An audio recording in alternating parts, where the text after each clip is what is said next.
আসসালামু আলাইকুম রহমতুল্লাহ বরকাতু। প্রিয় দর্শক এবং শ্রোতা, আপনাদের সবাইকে স্বাগতম জানাচ্ছি অনলাইন ভিত্তিক সংগঠন বাংলাদেশ মজলিস সৈনিক লীগের ইউটিউব চ্যানেল স্বদেশ অন্দরমহলে। প্রিয় দর্শক এবং শ্রোতা, কথা বলবো বাংলাদেশস্থ বিভিন্ন রাষ্ট্রের যে দূতাবাসগুলো আছে সেই দূতাবাসগুলো জঙ্গি হামলার আতঙ্কে। বিশেষ করে চীনের যেই দূতাবাস আছে সেই দূতাবাসে অলরেডি একটি সংগঠন, জঙ্গি সংগঠন, ইমেলের মাধ্যমে হুমকি প্রদান করা হয়েছে যেখানে হামলা হবে, এই ধরনের একটা হুমকি প্রদান করা হয়েছে। এবং এই হুমকির পরবর্তীতে বাংলাদেশের প্রশাসনকে যখন চীনের রাষ্ট্রদূত অবহিত করছিলেন, এক পর্যায়ে যখন সেখানে বাংলাদেশের সিটিসি প্রশাসনের একটি উদ্বর্তন কর্মকর্তারা সহ যখন মিটিং করছিলেন, সেই মিটিংয়ের ভিতরে এক পর্যায়ে তক্র বিতক্র পর্যন্ত করেছেন। তো আসলে বাংলাদেশে কি হচ্ছে, এর পরবর্তীতে আবার দেখলাম জাপানের রাষ্ট্রদূত বা দূতাবাসের সাথেও বৈঠকে বসেছে আইনশৃঙ্খলা বাহিনী।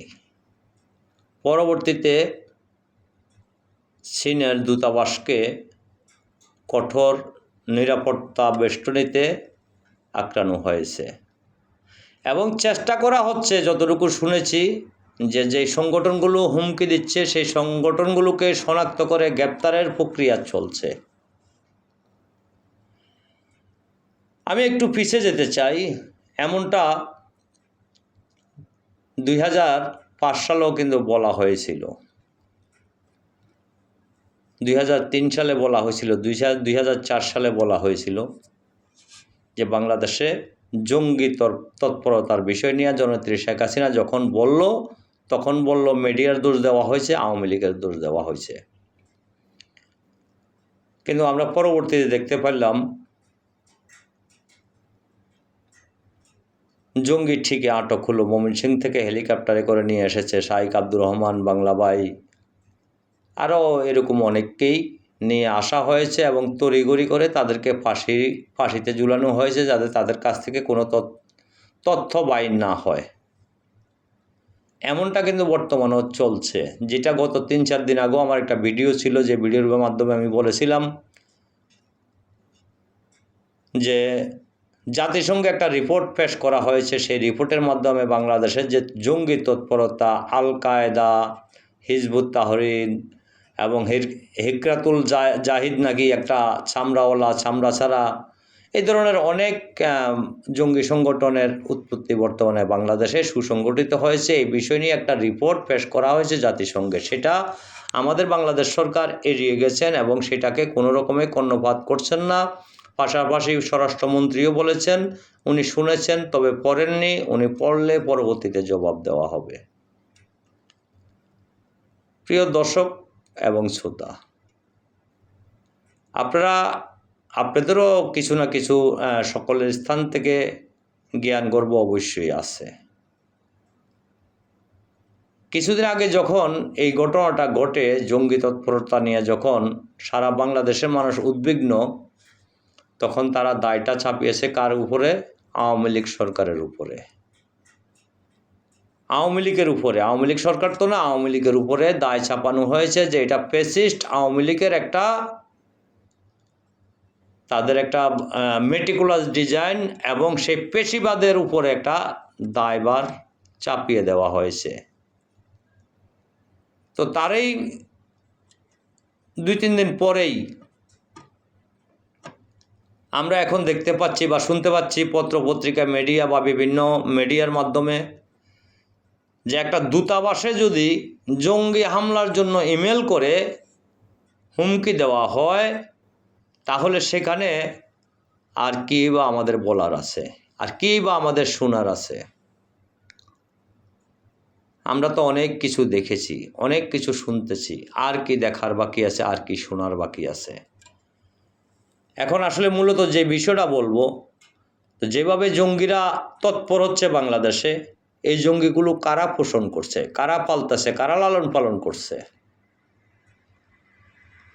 কারণ 2024-এর 5 আগস্ট যেই জঙ্গি সংগঠিত হয়েছে এবং জঙ্গি কায়দায় যে বাংলাদেশটাকে দখল করা হয়েছে, পরবর্তীতে যখন দেখলাম আমরা বিভিন্ন সময় বিভিন্ন কর্মকাণ্ডের মাধ্যমে যে বাংলাদেশটাকে একটা জঙ্গি রাষ্ট্রে পরিণত করার অপচেষ্টা মাত্র, তো সেটাই দেখা যাচ্ছে আমরা এখন বর্তমান এই সময়ে আমরা বুঝতে পারছি যে বাংলাদেশ আসলে সম্পূর্ণভাবে একটি মনে হয় জঙ্গি রাষ্ট্রে পরিণত হতে যাচ্ছে। কারণ একটি রাষ্ট্র মানে দূতাবাসকে হুমকি দেওয়া মানে একটা রাষ্ট্রকে হুমকি দেওয়া। এখানে এই চীনের যে দূতাবাসটা, এটা অবশ্যই ওনাদের কাউকে যদি কোনো কথা বলা হয়, এটা চীনকে বলা হলো।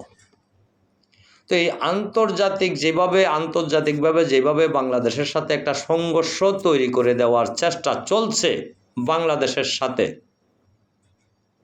এগুলা নিয়ন্ত্রণ কারা করবে?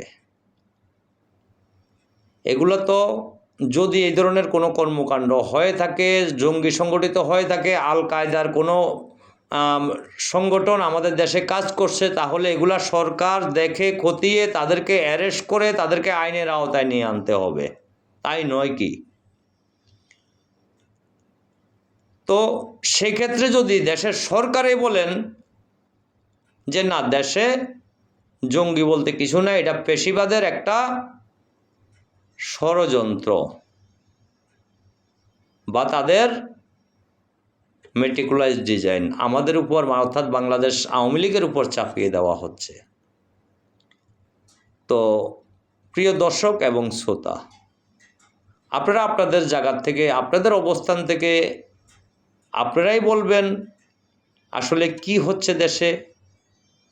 বর্তমান যেই সংকটাপন্ন অবস্থা বিরাজ করছে বাংলাদেশে, এই সংকটাপন্ন অবস্থায় যদি আমরা একটি রাষ্ট্র আরেকটি রাষ্ট্রের সাথে সাংঘর্ষিক কোনো কথাবার্তা, কোনো আচার আচরণ করে থাকি, বা আমাদের দেশ থেকে যদি তাদের রাষ্ট্রের বা তাদের দূতাবাসে যদি কোনো রকমের হামলা হয়, তাহলে এই দায় কারা নেবে? প্রিয় দর্শক, এই দায় কারা নেবে এটা অবশ্যই আপনারা কমেন্টের মাধ্যমে জানাবেন। ধন্যবাদ সবাইকে। জয় বাংলা, জয় বঙ্গবন্ধু।